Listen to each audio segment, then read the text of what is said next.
नमस्कार, मैं योगाचार्य मीना सती।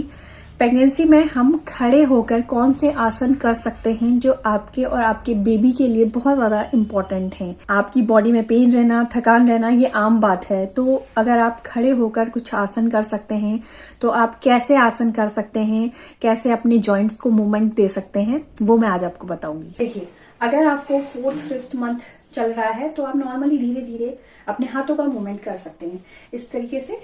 इस तरीके से पीछे की तरफ को, ये धीरे धीरे 5 टाइम्स इसको रिपीट करिए।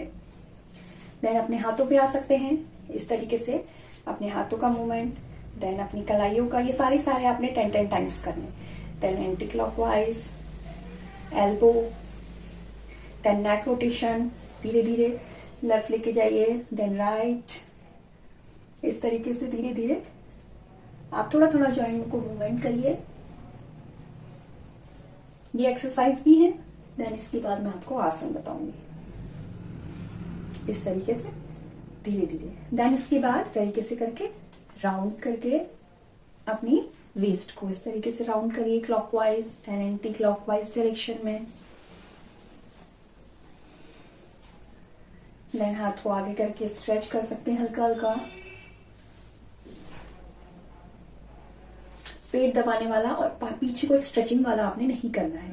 देन इसके बाद हम आसन से स्टार्ट करें तो सबसे पहले हम इसमें ताड़ आसन करेंगे। ताड़ आसन में आपने क्या करना होता है, दोनों पैरों में 1 से 2 इंच का गैप रखना होता है। देन हाथों को ऊपर स्ट्रेच करना होता है। पैर के पंजों पे आपने खड़े रहना होता है।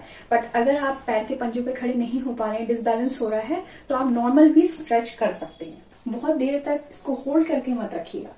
इस तरीके से अगर आप पैर के पंजों पे खड़े हो सकते हैं तो पैर के पंजों पे खड़े हो जाइए। 10 काउंट होल्ड करिए, देन रिलैक्स करिए। डीप ब्रीदिंग करते रहिए।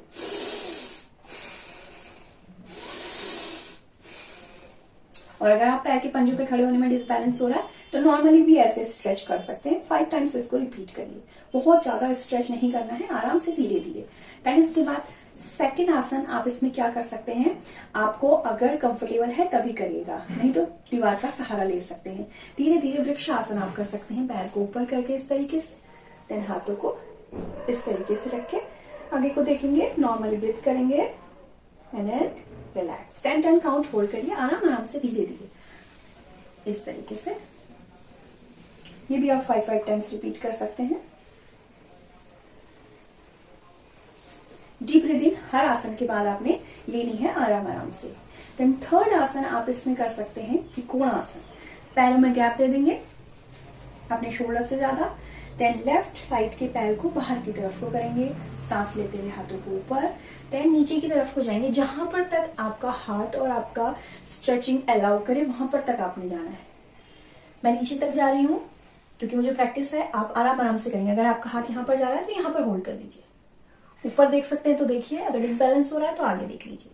यहाँ पर आपने होल्ड करना है 10 काउंट, नहीं तो आप नीचे की तरफ को ऐसे जा सकते हैं।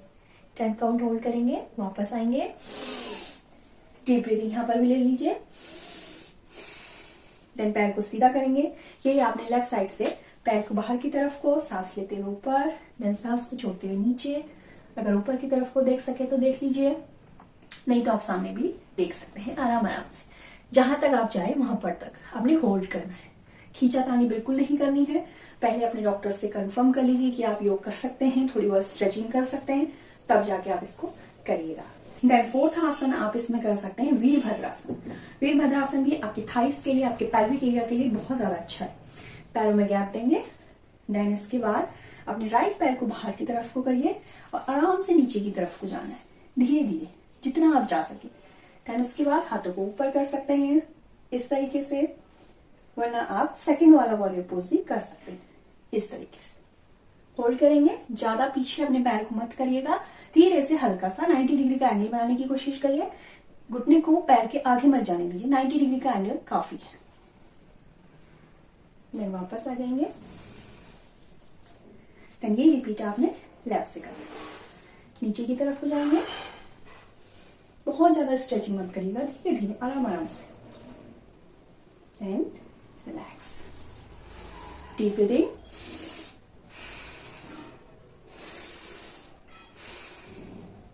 इसको इसको आप 3 टाइम्स ही रिपीट करिएगा, क्योंकि स्ट्रेच बहुत ज्यादा हो जाएगा, बहुत ज्यादा स्ट्रेच मत करिएगा। देन इसके बाद 5th आसन, इसमें आप कोण आसन कर सकते हैं। पैरों में गैप दे देंगे, दोनों पैर के पंजे बाहर की तरफ को करने की कोशिश करिए अगर हो पाए तो, नहीं तो आराम से यहाँ पर इस तरीके से इस पोजीशन में आपने होल्ड करना है। 10 काउंट होल्ड करिए, अगर आप नए हैं तो 5 काउंट होल्ड करिए और फिर वापस। ये वाला आसन और वीरभद्रासन आपने 6 मंथ के बाद करना है, बाकी आसन आप पहले भी कर सकते हैं। देन रिलैक्स करने के बाद फिर दोबारा से सांस को छोड़ते हुए नीचे जाएंगे, होल्ड करेंगे नॉर्मल ब्रीथ के साथ, एंड देन वापस। ये आपके पेल्विक एरिया को बहुत अच्छे से टोन अप करेगा, आपको नॉर्मल डिलीवरी के लिए रेडी करेगा। जो आपके नीचे जो आपके एरिया है, पेल्विक एरिया है, आपका यूट्रस का एरिया, उसमें स्पेस देगा। उसके बाद इसमें आप मल आसन कर सकते हैं। मल आसन आपने 7 मंथ के बाद करना है। जैसे आप हिंदी टॉयलेट में बैठते हैं वैसे ही मल आसन होता है, आपने आराम आराम से धीरे धीरे करना है। ये 7 मंथ के बाद करना है। ये स्पेशली आपके नॉर्मल डिलीवरी के लिए बहुत अच्छा रहता है।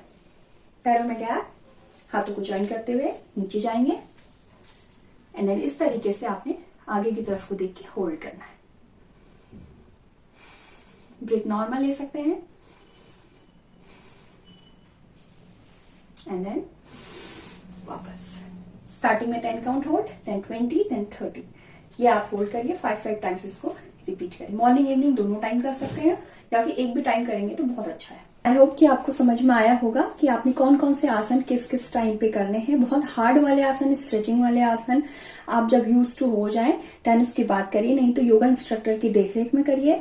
बाकी आप धीरे धीरे छोटे छोटे जो प्राणायाम है, भ्रामरी प्राणायाम है, ओम का जाप है, अनुलोम विलोम है, ये आप स्टार्टिंग से ही कर सकते हैं, बट आपको बंद नहीं लगाना है। वीडियो पसंद आई तो please like, share and subscribe. Thank you.